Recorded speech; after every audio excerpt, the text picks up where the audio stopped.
Salut à tous et bienvenue dans ce nouveau tuto. Alors aujourd'hui on va voir comment fonctionne le système Enhanced Input. Alors en gros ce système il nous permet de configurer les actions et les touches sur Unreal Engine. Alors d'abord je vais essayer de vous expliquer comment fonctionne ce système rapidement. Et ensuite on verra un exemple où je vais configurer une touche pour afficher du texte. Ça va vous permettre de comprendre plus facilement.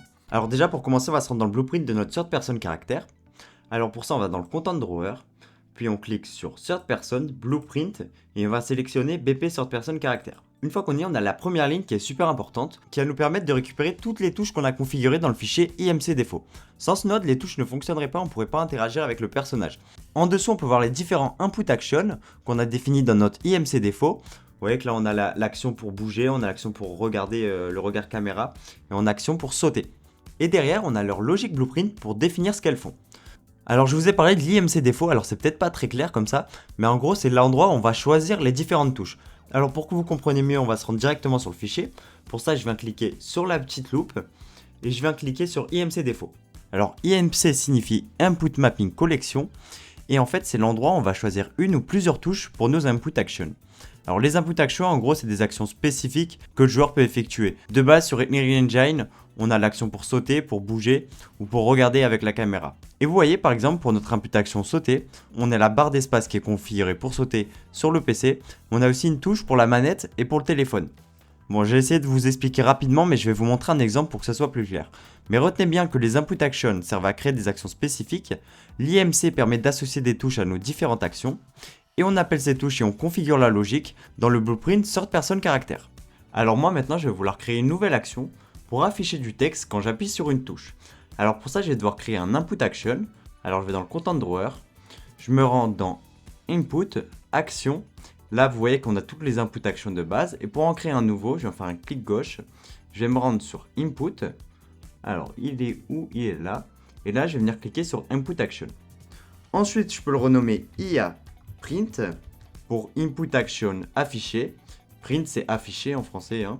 Et ensuite on va pouvoir cliquer dessus. Avant de continuer, si vous souhaitez aller un peu plus loin avec Unreal Engine et bien maîtriser le moteur, nous vous proposons la formation iReal qui vous apprend Unreal Engine 5 de A à Z.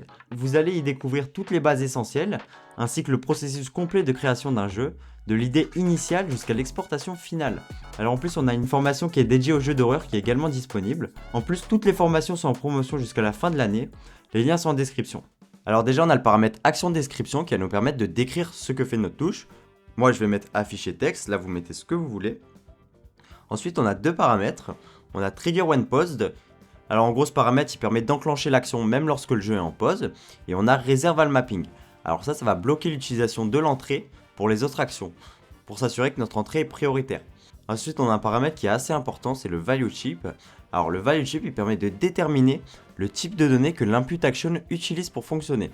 Alors c'est peut-être pas très clair comme ça, mais vous voyez quand je déroule on a 4 options, on a le booléen, on a le float, on a le vecteur 2D et on a le vector.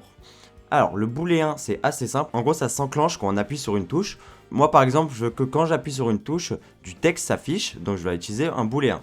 Ensuite on a le float, qui va nous permettre de gérer une direction avec une valeur entre -1 et 1. Ça va être utile pour qu'une touche aille dans une seule direction, par exemple avancer ou reculer. Ensuite on a l'axis 2D, alors là ça permet de contrôler simultanément deux directions avec l'axe X et Y. Par exemple si on veut déplacer un personnage dans un espace 2D, pour aller à gauche, à droite, avancer ou reculer, on va utiliser ça. C'est d'ailleurs ce qui est utilisé pour notre input action IA Move. Et ensuite on a l'axis 3D, alors là ça permet de contrôler trois axes, X, Y, Z. Et ça rajoute en fait la hauteur comparée à l'axis 2D. Par exemple, si je veux un input action pour piloter un drone à distance, il faut que mon drone aille de l'avant en arrière, de gauche à droite, mais aussi de haut en bas. Donc on va utiliser un axis 3D. Ensuite, on va passer au trigger et au modifier. Alors là, c'est un petit peu plus avancé, donc on va pas voir en détail. Mais en gros, le trigger, ça permet de définir facilement les conditions d'activation d'une action. Par exemple, si j'ajoute un nouveau trigger, vous verrez une liste de pré-réglages, comme hold, hold and release, combo, post-tap. Alors je vais vous donner un peu des exemples de son utilisation. Par exemple, si vous voulez que l'action ne s'active que lorsqu'une touche est maintenue, vous allez utiliser hold. Si vous voulez déclencher une action uniquement lorsqu'une combinaison de touches est effectuée, vous allez choisir combo. Ça va être utile pour des attaques spéciales par exemple. Donc ces options sont assez utiles. Avant il fallait tout coder manuellement et maintenant ça devient beaucoup plus simple en fait.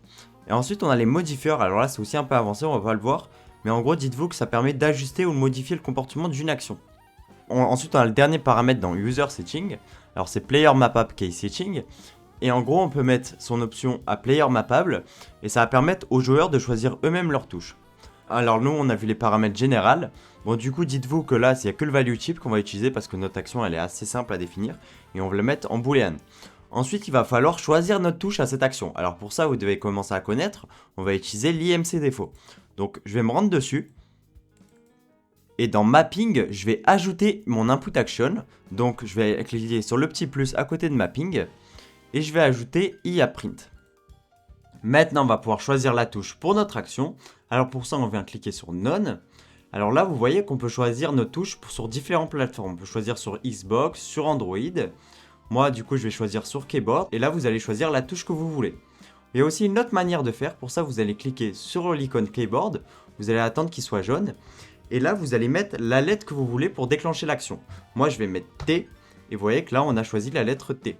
Alors, une fois qu'on a configuré la touche, on peut se rendre sur le BP Third Person Character. Et là, on va pouvoir appeler notre input action. Alors, pour ça, je viens faire un clic gauche. Je viens chercher IAPrint. Et je viens sélectionner IAPrint sous Unanswered Action Event. Donc, on le sélectionne. Moi, je veux que quand j'appuie sur ma touche, ça affiche du texte. Donc, on va afficher le note print string. Alors une fois que c'est fait, vous voyez qu'il y a plusieurs paramètres. Alors déjà on a Triggered qui va nous permettre de déclencher l'action tant que le joueur appuie sur la touche. Par exemple, vous voyez, je vais faire un test sur le viewport. Vous voyez, tant que j'appuie sur T, on voit que notre texte s'affiche. Ensuite on a Started. Alors Started, ça peut être aussi super utile. En gros, ça nous permet de déclencher l'action une fois quand j'appuie sur la touche. Et pour la déclencher une deuxième fois, je vais devoir réappuyer sur ma touche T. Alors ensuite on a Ongoing et Cancelled qu'on va pas voir. Et on a Completed. Alors Completed, ça peut être aussi utile. Ça va vous permettre de déclencher l'action quand vous arrêtez d'appuyer sur la touche T. Ensuite, on a Action Invalue qui fait office de condition. Si vous voulez utiliser une condition pour déclencher votre action. Et on a aussi Triggered Second. Alors là, ça va vous permettre de calculer le temps que le joueur appuie sur la touche.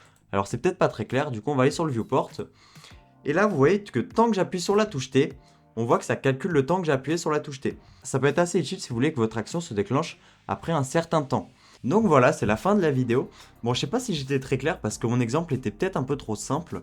Mais vous en faites pas, vous aurez le temps de comprendre parce qu'il y a plusieurs tutos qui arrivent où on va utiliser aussi les input actions, par exemple pour interagir avec les objets.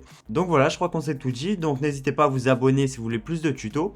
Et moi je vous dis ciao pour un nouveau tuto. Bye!